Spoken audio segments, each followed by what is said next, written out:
Hello friends, स्वागत है आप सभी के एग्जाम पथ पर। आज हम इस वीडियो में बात करने वाले हैं महत्वपूर्ण अनुच्छेद के बारे में। तो फ्रेंड्स, इसमें देखेंगे जो ये अनुच्छेद है उसके बारे में देख लेंगे, और उसके बाद इसमें जो इम्पोर्टेंट क्वेश्चन है उसके बारे में भी देखने वाले हैं। तो फ्रेंड्स, चलते हैं इसके पहले अनुच्छेद पर। जो पहला है वो अनुच्छेद 1 से 4 है, जिसका संघ और उसके क्षेत्र से ये संबंधित है, और ये पार्ट 1 में है। उसके बाद अनुच्छेद 5 से जो 11 है वो नागरिकता से है, भाग 2 में ये है। उसके बाद अनुच्छेद 12 से 35 मौलिक अधिकार भाग 3 है। उसके बाद जो अगला अनुच्छेद है वो है समानता का अधिकार, 14 से लेकर 18 तक है। स्वतंत्रता का अधिकार अनुच्छेद 19 से अनुच्छेद 22 तक है। उसके बाद शोषण के विरुद्ध अधिकार अनुच्छेद 23 से 24। उसके बाद अगला है धर्म की स्वतंत्रता का अधिकार, अनुच्छेद 25 से अनुच्छेद 28 तक है। उसके बाद संस्कृति और शैक्षिक अधिकार अनुच्छेद 29 से 30 में है। उसके बाद अगला है संवैधानिक उपचार का अधिकार, जो कि अनुच्छेद 32 में है। उसके बाद आगे देख लेते हैं। तो आगे इसमें है अनुच्छेद 19 A B C D E G, जो कि ये जो छह है वो स्वतंत्रता के संवैधानिक अधिकार से संबंधित है। उसके बाद उसके आगे इसमें देख लेते हैं अनुच्छेद 36 से 51। तो इसमें राज्य की नीति निर्देशक तत्वों के बारे में है, जो कि DPSP भाग 4 है। तो फ्रेंड्स, इससे पहले जो हम SSC GD वाला एनालिसिस वीडियो कराए हैं उसमें भी ये वाला पूछा गया था, तो इसको एक बार और अच्छे से देख लीजिएगा, ताकि आने वाला जो SSC का एग्जाम है GD वाला वो आप अच्छे से दे सके। तो फ्रेंड्स, हम रोज इस चैनल पर एक नए वीडियो अपलोड करते हैं टॉपिक वाइज, और जो SSC GD का जो एनालिसिस वीडियो है वो भी रोज अपलोड करते हैं, वो भी आप जाकर देख लीजिएगा। और इससे पहले जो 300 प्लस जो SSC GD से रिलेटेड क्वेश्चन है 20 से लेकर 24 जो एग्जाम हुआ था उसका वीडियो हम अपलोड कर दिए, वो भी आप जाकर एक बार देख लीजिएगा। और साथ में SSC GD और यूपी पुलिस जो री एग्जाम होने वाला है उसके लिए 500 प्लस क्वेश्चन अपलोड कर दिए हैं, वो भी एक बार जाकर आप देख लीजिएगा, ताकि यूपीपी और SSC GD के लिए काफी इंपॉर्टेंट क्वेश्चन है वो। तो फ्रेंड्स, अगर आप चैनल पर नए हैं तो चैनल को सब्सक्राइब कर लीजिए, और वीडियो अच्छी लग रही है तो वीडियो को लाइक और शेयर कर दीजिए, ताकि अगर कोई वीडियो अपलोड करे तो उसका नोटिफिकेशन आपको मिल सके। तो फ्रेंड्स, चलते हैं अगले अनुच्छेद पर। अनुच्छेद 39A है, जो कि समान न्याय और निःशुल्क कानून सहायता से रिलेटेड है। अगला है अनुच्छेद 40, जो कि एक ग्राम पंचायत का संगठन से ये संबंध है। अगला अनुच्छेद 43 है, जो कि कर्मकारों के लिए निर्वाह मजदूरी से है। अनुच्छेद 44 है समान नागरिकता संहिता, जो कि UCC से संबंधित है। अगला अनुच्छेद 45 बच्चों के लिए निःशुल्क और अनिवार्य शिक्षा का प्रावधान है। अनुच्छेद 46 में ST SC और OBC के शैक्षिक और आर्थिक हित को बढ़ावा देना। अनुच्छेद 48 से पर्यावरण से है। अनुच्छेद 50 जो है वो न्यायपालिका और को कार्यपालिका से अलग करता है। अनुच्छेद 51 जो है अंतर्राष्ट्रीय शांति और सुरक्षा को बढ़ावा देता है। उसके बाद इसमें जो अगला अनुच्छेद है वो है अनुच्छेद 51 है, जो कि मौलिक कर्तव्य है, भाग 4A। अनुच्छेद 52 है राष्ट्रपति से। अनुच्छेद जो 53 है राष्ट्रपति की कार्यपालिका शक्ति से है। अनुच्छेद 54 है चुनाव से। अनुच्छेद 58 है वो योग्यता से है। उसके बाद आगे देख लेते हैं।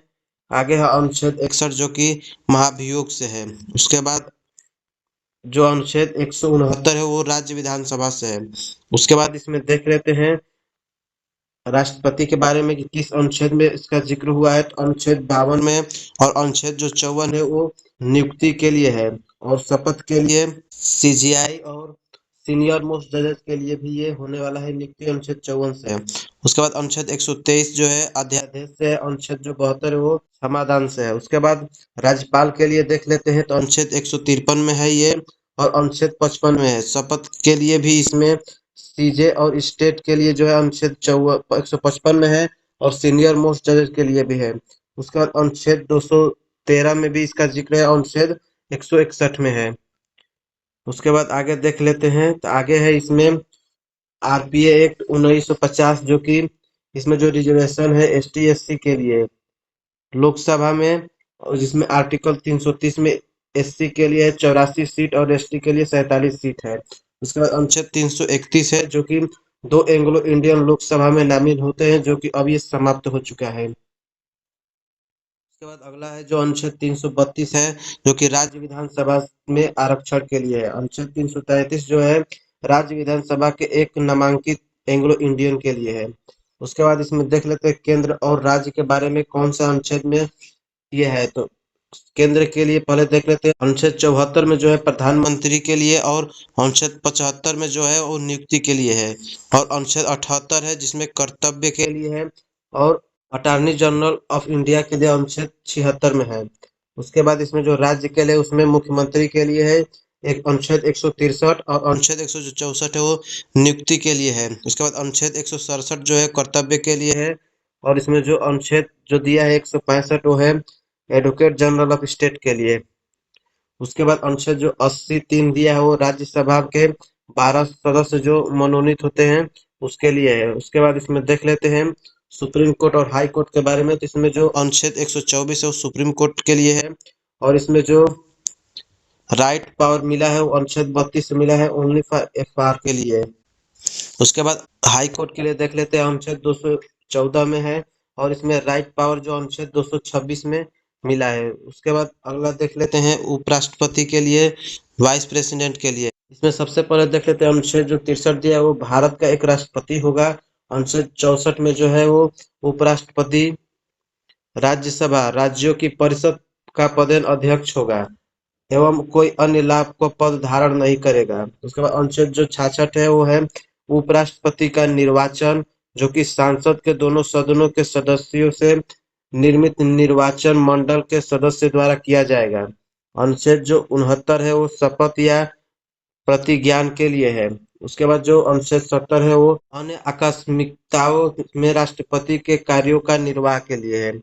तो फ्रेंड्स उसके बाद देख लेते हैं जो कि ये परीक्षाओं में जो बार बार पूछा जाता है अनुच्छेद उसके बारे में। तो इसमें अनुच्छेद 14 जो बार बार पूछा जाता है उसमें समानता का अधिकार है। अनुच्छेद जो 17 है अस्पृश्यता का उन्मूलन है। उसके बाद अनुच्छेद जो 44 है वो समान नागरिक संहिता का है। अनुच्छेद 108 जो है वो संयुक्त बैठक के लिए है। अनुच्छेद जो 110 है वो धन विधेयक के लिए है। अनुच्छेद 112 वार्षिक वित्तीय आय। अनुच्छेद 148 जो है वो भारत के नियंत्रक महालेखा परीक्षण के लिए है। अनुच्छेद 262 जो है वो है अंतरजाई नदी जल विवाद से निपटारे के लिए है। उसके बाद अनुच्छेद 263 जो है वो अंतरराज्य परिषद के लिए है। अनुच्छेद 280 जो है वित्त आयोग के लिए है। और उसके बाद आगे देख लेते हैं अनुच्छेद जो दिया है 324 वो है निर्वाचन आयोग के लिए भाग 15। उसके बाद अनुच्छेद 243 के जो दिया है वो है राज्य चुनाव आयोग के लिए। उसके बाद इसमें जो अगला अनुच्छेद है उसके बारे में देख लेते हैं। अगला अनुच्छेद जो है अनुच्छेद 338 और 338 ए 338 बी जो है वो एससी एसटी और ओबीसी का राष्ट्रीय आयोग है। अनुच्छेद 239 से 242 जो है वो है भारत के केंद्रीय शासित प्रदेश का वर्णन इसमें है। अनुच्छेद 266 जो है वह संचित निधि संसद की स्वीकृति के पश्चात सरकार अपने सभी खर्चों का वहन इसी निधि से करती है।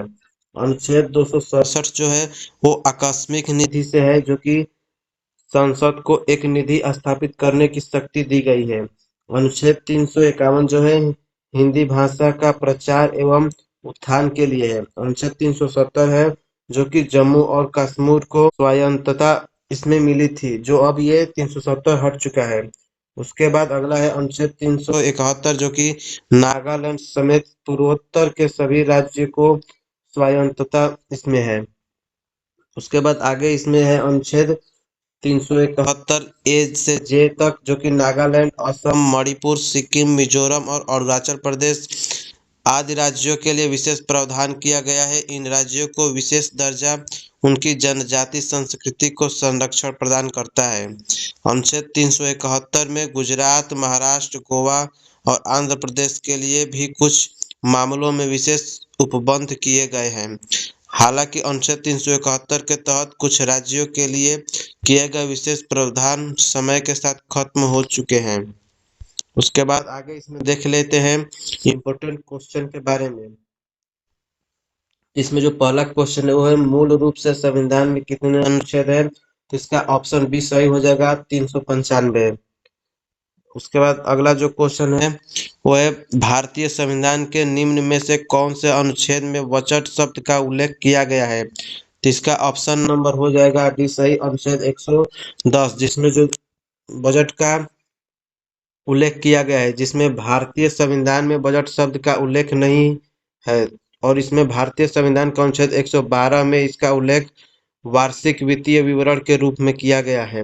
अनुच्छेद 110 है जो कि धन विधेयक के रूप में इसमें किया गया है। अनुच्छेद 108 में संसद की नियुक्ति अधिवेशन बुलाने का प्रावधान है। इसके बाद अगला क्वेश्चन तीसरा देख लेते हैं और साथ में इसका जो फैक्ट होने वाला है वो भी हम साथ साथ देखते चलेंगे। अगला क्वेश्चन है, निम्नलिखित में से कौन सा अनुच्छेद मौलिक कर्तव्यों की बात करता है? तो ऑप्शन बी इसका सही हो जाएगा, अनुच्छेद 51A। उसके बाद इसमें जो फैक्ट होने वाला है वो देख लेते हैं। भारतीय संविधान के भाग 4A में 42वें संविधान संशोधन अधिनियम 1976 के मध्य से मौलिक कर्तव्य का समावेशन किया गया था। अगला है, वर्तमान में अनुच्छेद 51A के तहत वर्णित 11 मौलिक कर्तव्य है, जिनमें से 10 को 42वें संविधान संशोधन के मध्य में जोड़ा गया था। उसके बाद अगला देख लेते हैं, जबकि 11वें मौलिक कर्तव्य को वार्षिक 2002 में 86वें संविधान संशोधन के जरिए संविधान में शामिल किया गया था। अगला है, यूएसएसआर के संविधान से ये प्रेरित है। उसके बाद अगला क्वेश्चन देख लेते हैं। अगला क्वेश्चन है, वित्त आयोग से संबंधित प्रावधान किस अनुच्छेद में दिया गया है? तो अनुच्छेद 280 में ये दिया गया है। उसके बाद अगला क्वेश्चन है, गोपनीयता का अधिकार संविधान के किस अनुच्छेद में है? तो इसका ऑप्शन नंबर बी सही हो जाएगा, अनुच्छेद 21 में है। इसके बाद अगला क्वेश्चन देख लेते हैं 5 नंबर, अंतर्राष्ट्रीय शांति और सुरक्षा बनाए रखने के लिए कौन सा अनुच्छेद शामिल किया गया है? तो इसका ऑप्शन नंबर बी सही हो जाएगा, अनुच्छेद 51। उसके बाद अगला क्वेश्चन देख लेते हैं। अगला क्वेश्चन है, राष्ट्रपति की क्षमादान की शक्ति किस अनुच्छेद के अंतर्गत आता है? तो यह अनुच्छेद 72 के अंतर्गत आता है, जो कि ऑप्शन नंबर सी इसका सही हो जाएगा।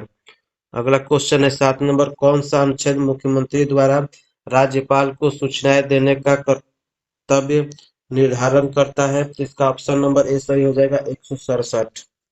उसके बाद अगला क्वेश्चन 8 नंबर है, कौन सा अनुच्छेद राष्ट्रपति शासन लागू करने की बात करता है? तो इसका अनुच्छेद हो जाएगा 356, जो कि ऑप्शन नंबर बी इसका सही हो जाएगा।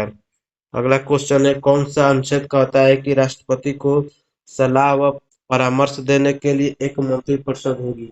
इसका ऑप्शन नंबर डी सही हो जाएगा, अनुच्छेद 74। उसके बाद अगला क्वेश्चन है 10 नंबर।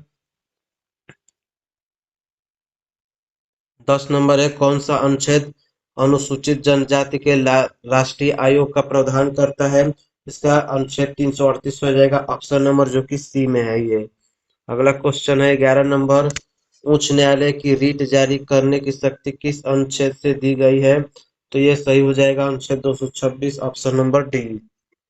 अगला क्वेश्चन है 12 नंबर, निर्वाचन आयोग की व्यवस्था किस अनुच्छेद के अंतर्गत की गई है? इसका ऑप्शन नंबर बी सही हो जाएगा, अनुच्छेद 324। उसके बाद 13 नंबर क्वेश्चन है, संविधान का कौन सा अनुच्छेद राष्ट्रपति से संबंधित प्रावधान करता है? इसका ऑप्शन ए सही हो जाएगा, अनुच्छेद 52। उसके बाद अगला क्वेश्चन है 14 नंबर, संविधान का कौन सा अनुच्छेद छुआछूत को प्रतिबंधित करता है? इसका ऑप्शन नंबर डी सही हो जाएगा, अनुच्छेद 17। उसके बाद अगला क्वेश्चन है 15 नंबर, वित्तीय आपातकाल लागू किया जा रहा है निम्न अनुच्छेद के आधार पर? फ्रेंड्स इसका आंसर हो जाएगा ऑप्शन नंबर डी, अनुच्छेद 360। उसके बाद अगला क्वेश्चन देख लेते हैं। अगला क्वेश्चन है, भीमराव अंबेडकर ने संविधान के किस अनुच्छेद को भारतीय संविधान का हृदय और आत्मा कहा है? तो ये ऑप्शन नंबर 20 सही हो जाएगा, अनुच्छेद 32 को। इसके फैक्ट के बारे में देख लेते हैं। भारतीय संविधान का अनुच्छेद 32 यानी संवैधानिक उपचार का अधिकार संविधान का हृदय और आत्मा माना जाता है। प्रस्तावना को भारतीय संविधान की आत्मा माना जाता है। उसके बाद अगला क्वेश्चन देख लेते हैं। अगला क्वेश्चन है, संघ का यह कर्तव्य होगा कि वह प्राय आक्रमण और आंतरिक गड़बड़ी से प्रत्येक राज्य की रक्षा करे। यह प्रावधान किस अनुच्छेद में है? तो इसका ऑप्शन डी सही हो जाएगा, अनुच्छेद 355 में है ये। उसके बाद अगला क्वेश्चन है, भारत के पूरे क्षेत्र में स्वतंत्र रूप से घूमने का अधिकार भारतीय संविधान के किस अनुच्छेद के अंतर्गत आता है? तो इसका ऑप्शन सी सही हो जाएगा, अनुच्छेद 19। उसके बाद अगला क्वेश्चन देख लेते हैं 20 नंबर, 20 नंबर क्वेश्चन है, विधान परिषद की व्यवस्था संविधान के किस अनुच्छेद में की गई है? इसका ऑप्शन ए सही हो जाएगा, अनुच्छेद 169। तो फ्रेंड्स ये थे आज के 20 क्वेश्चन, और साथ में इसके पहले जो फैक्ट बताए थे वो था, तो लगभग अनुच्छेद के इसमें काफी सारे क्वेश्चन कंप्लीट हो गए हैं। तो फ्रेंड्स अगर आप हमारे चैनल पर नए आए हैं तो चैनल को सब्सक्राइब कर लीजिए, और वीडियो अच्छी लगी है तो वीडियो को लाइक और शेयर कर दीजिए, ताकि हमको भी ये लगे कि हम ये अच्छा ये जानकारी दे रहे हैं।